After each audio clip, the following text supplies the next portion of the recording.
Hi everyone, it's Tammy with Shabby Fabrics.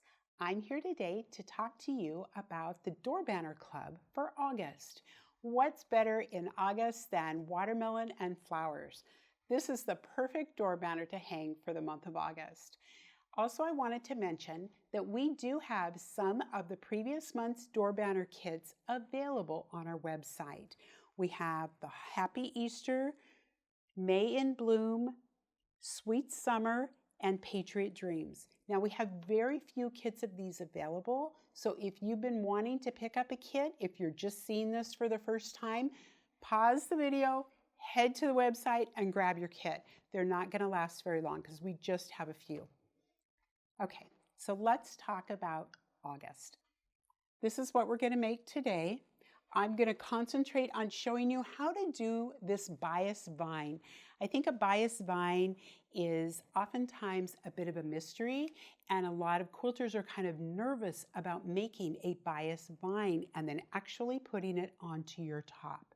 So I'm just going to quickly go through some basics of how to do sew and flip and how to assemble the block, and then we will take a completed blocks that I have done ahead of time, and we'll take those and we will put a bias vine on them.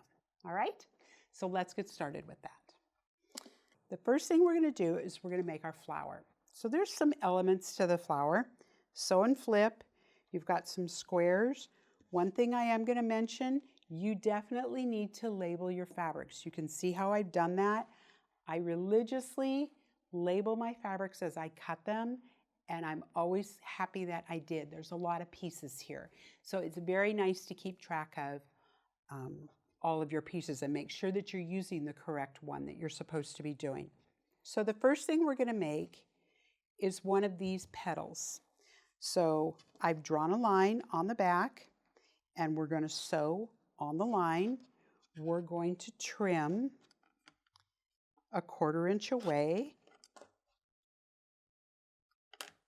These are on the larger squares, and then on this little tiny one we're going to do the same thing. And then I am pressing these all towards the white, just as you would expect. This is normal sew and flip. If you've been doing these kits all along, this is a common theme that is repeated throughout. There we go. All right. So we're making elements just like this, okay? All right. The other thing that we're going to need to make are some petals. We have flower petals that look like this. Got an end curl up there. There we go. Some flower petals that look like this. So again, sew and flip, and again here. Sew and flip one more time.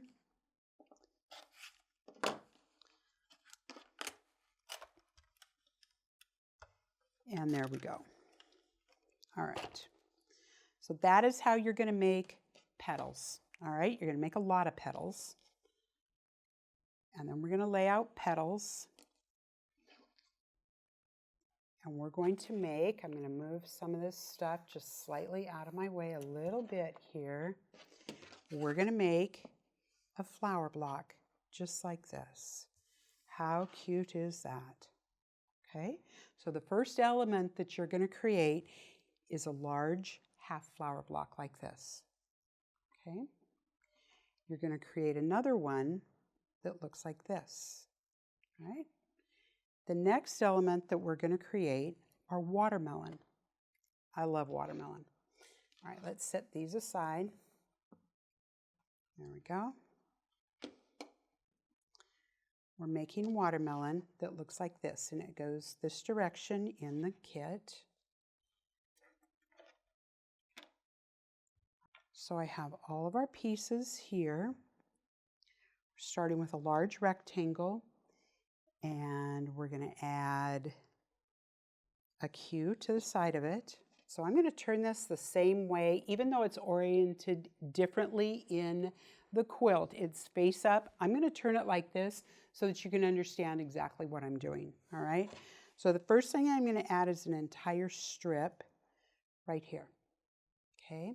And it looks like it's just a partial little strip, but actually it goes all the way up this rectangle, just like that, okay? The next thing we're going to do is we're going to take and we're going to sew and flip this piece right here, okay? So I've done that ahead of time. I'm just going to trim this like this and press this toward the green, just like that. Okay. Now, the next thing we're going to do is we are going to add an EE square. Here it is. A little sticker off onto this right here. Okay? Sew and flip it again. All right. And I have done that ahead of time. That's what this is. Okay? The last one, we're going to sew and flip this large square right here. So you can see we've taken a rectangle that we started with, added a strip, added a square, another square, and one more square. And I have this really cool watermelon.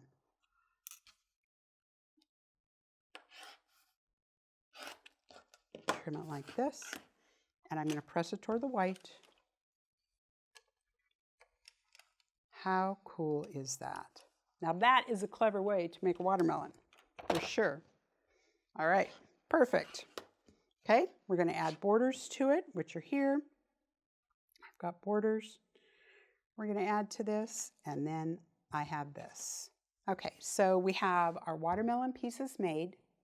So the next thing I need to do is I need to add a partial flower petal to this watermelon unit. And I made this flower petal ahead of time. There's no mystery here.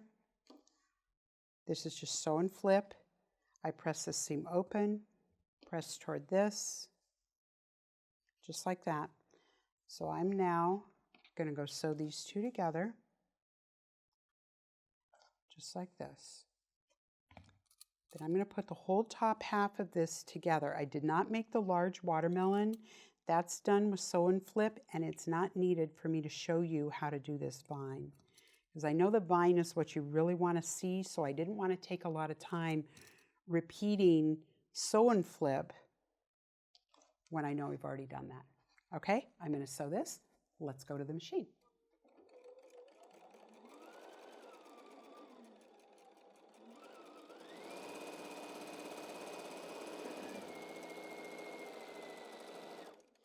All right, so now how am I going to press this? Well, let's take a look at what this block is telling me. A lot of times when I don't know how to press something, I turn it over like this and look at this and say, well, what does the block say to do? Well, this seam wants to go this way. These seams want to push this way. So guess what? Nobody wins. I'm just going to press this seam open. All right, I'm not going to press one way or the other. So I'm just going to press this seam open. All right, to me that's easier than trying to fight pushing points back on themselves. And I know the block is going to lay nice and flat when I do that. Yep, that's beautiful. Okay. All right, there's my large watermelon. So let's kind of clear this out a little bit. I think I can lay these blocks out so you can see this. We have a top flower. We have a watermelon. I have a partial flower. This is so clever, the way this all comes together like this. And here's the other watermelon I did ahead of time. You've got just your watermelon with one little petal on it. Goes right in there like that. Isn't that clever? Okay, so now I'm going to put these together. I'm going to start by putting these two together first. I'm going to add this like this. And finally, I'm going to add this piece to the top. All right, so when I come back, I'm going to have this all put together for you, and I'll show you that bias vine. Okay, I am back, and I have a good portion of my top put together. So what I'm going to do is I'm going to show you how to do a bias vine. I'm going to start here, do a curly-coo around, come down to this other flower, and then I have a leaf as well that I have cut out of some Heat and Bond Light, and I press that to the wrong side of my fabric and then cut my leaf out. I have him right here, so I have my leaf. All right, so you're going to want to make 4 leaves ahead of time, and your seeds, the black seeds for the watermelon, you're going to want to do the same thing with the Heat and Bond Light. We do have that in a package available. It's a nice package. It's small enough that you're not having to buy a ton, and I love Heat and Bond Light. It's what we use here. Okay, so I'm going to set this aside and talk to you about a bias vine. So I cut, I believe these are 1-inch bias strips. I put them together and press my seam open. So I just have a bunch of these put together. Okay. Now, how do I do this? You can fold and press. You could do that down this whole length. It's not easy to do. I have a clover bias tape maker. These things are really very clever. Let me show you how this works. So I'm using the yellow one. The yellow one is 1/2 inch. We do have these available on our website. This is a clover bias tape maker. So I'm going to insert the end of this right here, right in the back. I'm just going to keep pushing, and it pops out. Look at that. It's already folding it over for me. How clever is that? Let's take our pressing mat, and I'm going to just take my iron, and now I'm just going to pull this right along, and my iron just follows. You see how easy that is? How clever is this? So I'm going to press a little bit of this out. Use a little bit of steam here. I'm going to press this out a little bit, and then I'll show you a trick I have for how to put this down on your project.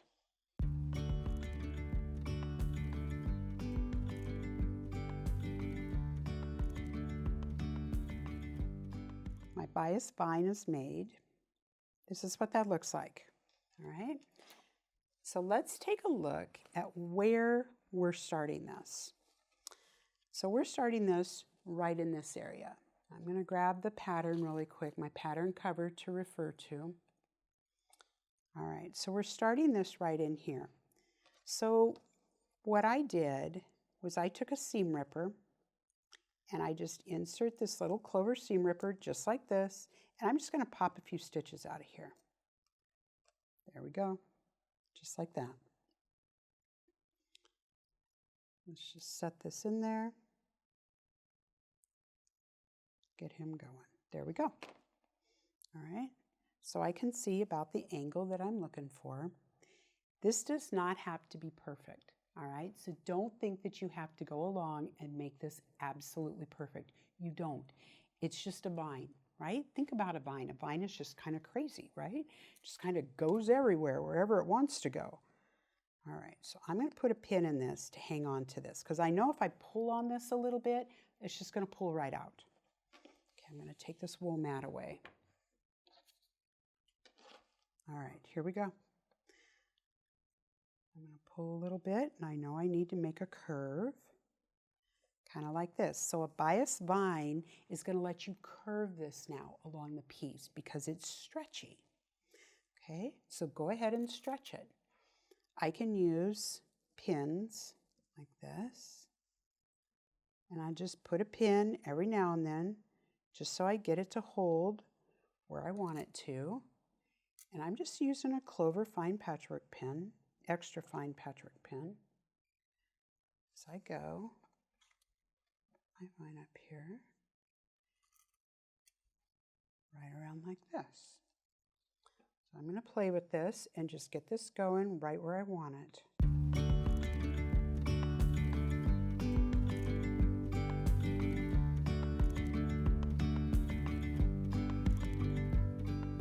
Okay, so now when I get this on here where I want it, I'm now going to open the seam on this other flower.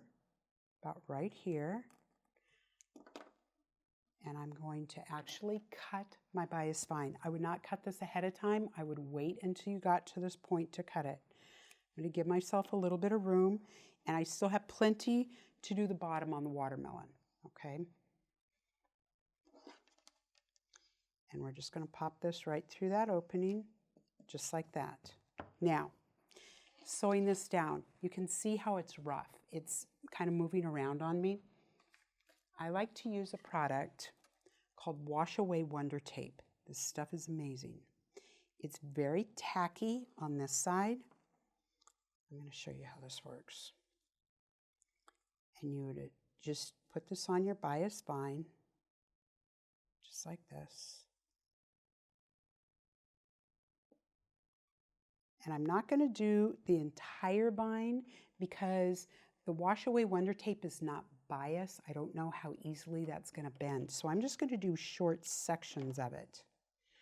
So once I get this attached like that, I'm just going to take this tape and I'm going to pull the paper off of the other side.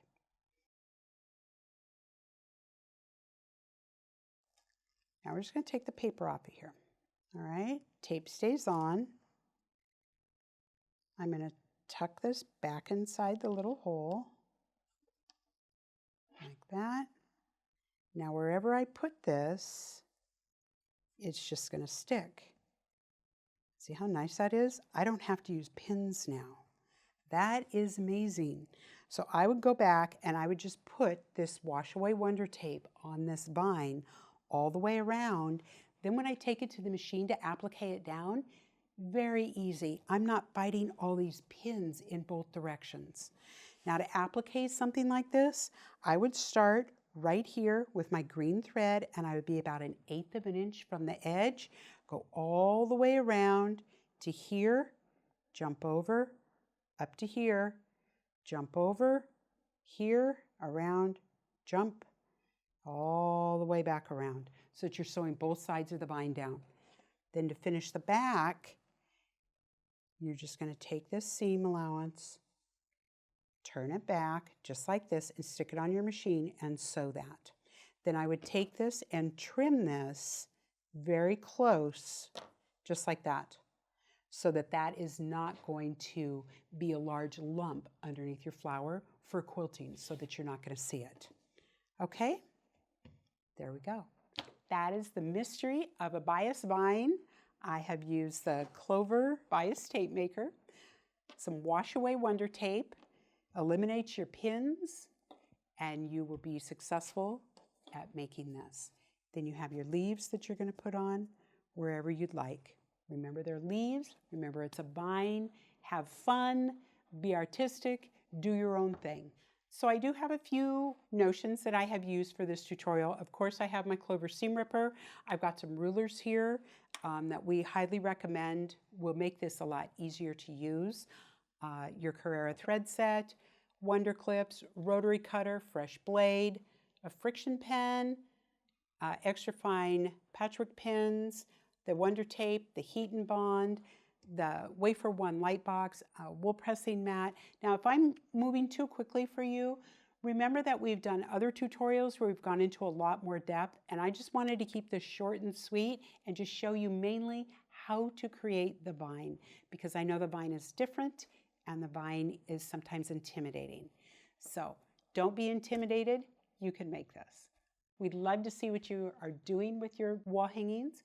If you haven't already, please post your finished wall hanging on our Facebook page, on our Instagram, or Pinterest. You can post them there as well. So thank you so much for joining me.